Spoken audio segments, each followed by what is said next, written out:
Boris Johnson has compared Russia's World Cup to the 1936 Berlin Olympics, with Vladimir Putin glorying in the event and manipulating it to sanitize his regime as Adolf Hitler did. Well, as a flag-waving veteran of Beijing 2008, Boris would know.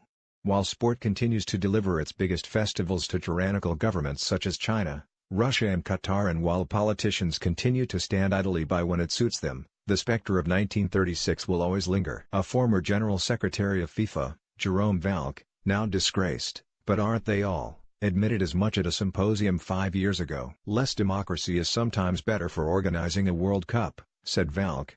"When you have a very strong head of state who can decide, as maybe President Vladimir Putin can do in 2018, then that is easier for us as organizers than a country such as Germany, where you have to negotiate at different levels. You can pretty much guess the German leader who FIFA would have been able to rub along with, and it isn't Angela Merkel." Johnson was the first minister to talk of boycotting Russia after Putin's regime brought chemical warfare to the streets of Salisbury, but he wasn't so outspoken 10 years ago when, as London mayor, he was on handover duty at the Beijing Olympics. "We have been dazzled, we have been impressed, we have been blown away by these Beijing Games," he told a press conference following a meeting with his mayoral equivalent. He added that while criticisms of China's human rights record could not be overlooked, he had not raised the issue at that morning's gathering. "I don't think you will necessarily achieve what you want in this context by showboating and grandstanding," he said, sagely. "You'd pay good money for a line like that over the West End." Fast forward 10 years and our foreign secretary could win mastermind with showboating and grandstanding as his specialist subject. He knew exactly what he was doing this week, dropping 1936 into the conversation. Immediately, he conjured images of the 2018 World Cup being used by Putin much as Hitler and filmmaker Leni Riefenstahl used the Berlin Games. Riefenstahl's documentary, Triumph of the Will, covered the 1934 Party Congress in Nuremberg, a beautifully directed depiction of a purely evil ideology. In 1938, she made Olympia, which, while groundbreaking in technique and featuring extensive footage of Jesse Owens, was still a work commissioned for propaganda purposes by, quite literally, a bunch of Nazis. Riefenstahl was touring America promoting her film when news broke of Kristallnacht, the most significant pogrom against Germany's Jews, and she was asked to leave. Johnson is an intelligent man and knew the power of his illusion, just as he knew what he was ignoring in 2008. The opening ceremony in Beijing was as triumphant a piece of propaganda as anything Riefenstahl conjured. It was spectacular, lavish, magnificently executed, perfect to the last step, exquisitely performed.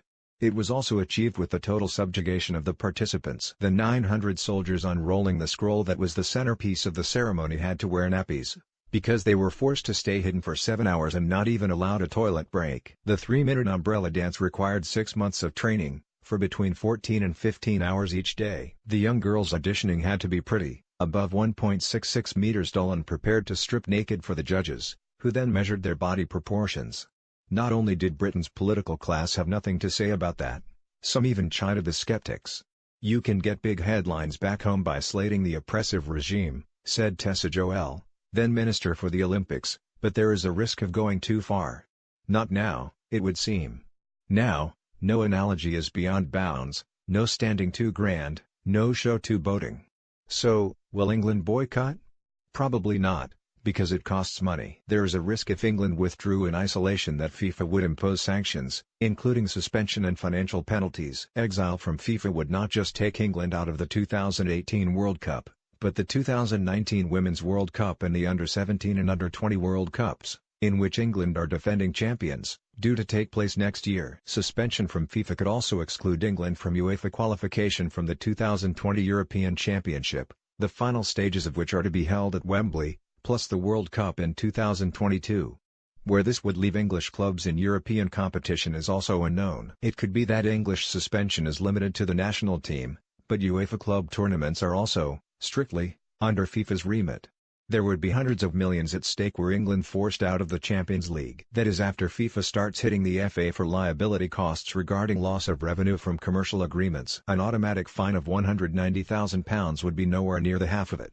Participation revenue alone amounts to £6.8 million, and once FIFA have been paid out, the FA would need to address penalty clauses in their own sponsorship deals with Vauxhall, Nike and other commercial partners. Their only, faint, hope of avoiding a catastrophe would be if they could persuade FIFA that a boycott was not a boycott at all, but a safety measure following advice from the Foreign Office. If the FA were told that players and officials might be endangered, or that supporters were not safe, they could argue they had no option but to withdraw. The decision would, in those circumstances, not be political, but human.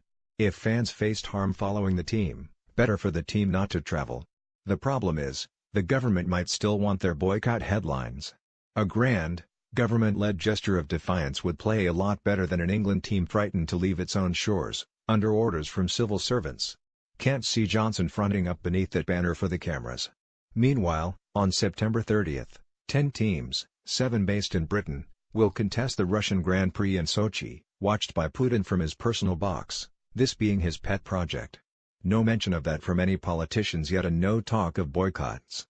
Maybe Johnson believes on this one, as in China, nothing will be achieved by showboating and grandstanding, not unless more showboating and grandstanding is precisely his aim. Jack Blow is timely warning it is terribly unfortunate that Jack Wilshere failed to make the plane to Amsterdam on Thursday, but also timely. Like seeing Daniel Sturridge leave the field after 3 minutes for West Brom against Chelsea, or that occasion when Gareth Southgate travelled south specifically to watch Andy Carroll for West Ham, only for him to pull out of the game with a groin injury on the day. It is a reminder. Tournaments are tough and intense, and if a player is injury-prone he has to be a game-changer to be risked. Sadly, as talented as Wilshere is, he has not played enough football to be considered that for England. Southgate cannot build his midfield around a potential no-show. Sanchez has to prove he is United-class. Alexis Sanchez was a big fish in a small pool at Arsenal. They are an elite club, yes, but Sanchez was far and away their best player. Meaning, when things did not go well, he could act the victim. Hands on hips, or thrown in the air in frustration, the universal sign language for being surrounded by incompetence. It is harder to swing that at Manchester United.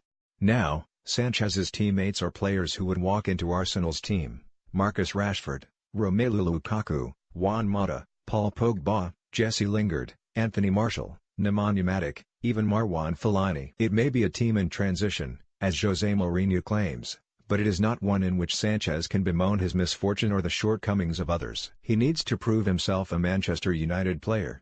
Sanchez admits he has come up short so far, but offers mitigation. The change of clubs was something that was very abrupt, he says. Except it wasn't. There was speculation about Sanchez leaving Arsenal for several years. He will have been aware of that and played like a man who was on his way for much of this season. It is unthinkable that he was not kept abreast of developments by his agent, Fernando Filicevic, or that interested clubs did not sound out his representative over fees and personal terms. Presuming that information was passed on, a January transfer cannot have been a surprise. Equally, once the ball was rolling, the move did not happen overnight. In November, it was known Manchester City would bid for Sanchez, amid interest from Manchester United, and the Old Trafford deal was not completed until January 22. He had a lot of time to get his head around his transfer, even if he initially imagined he would be playing for Pep Guardiola, in blue. So he has a lot of ground to cover. He can't just stand, disgusted, and persuade the world how great he could be, if only his teammates were better. With United's red shirt come significant expectations. Having acted like he was too big for Arsenal, it would be an irony if Manchester United proved too big for Sanchez. Bentley view on postman Pat Fabio shows weakness at heart of English game. David Bentley has been recalling his days as an England international, under Fabio Capello. He said the players did not like it when the manager banned tomato ketchup, spoke of smuggling a McDonald's takeaway in with Jimmy Bullard when under curfew, and laughed about referring to Capello as Postman Pat to his face. Capello's limited English meant he wasn't in on the joke and would carry on talking, while players sniggered behind his back. If you are tense and overthink it, you play rigid, Bentley concludes. And that's England's problem.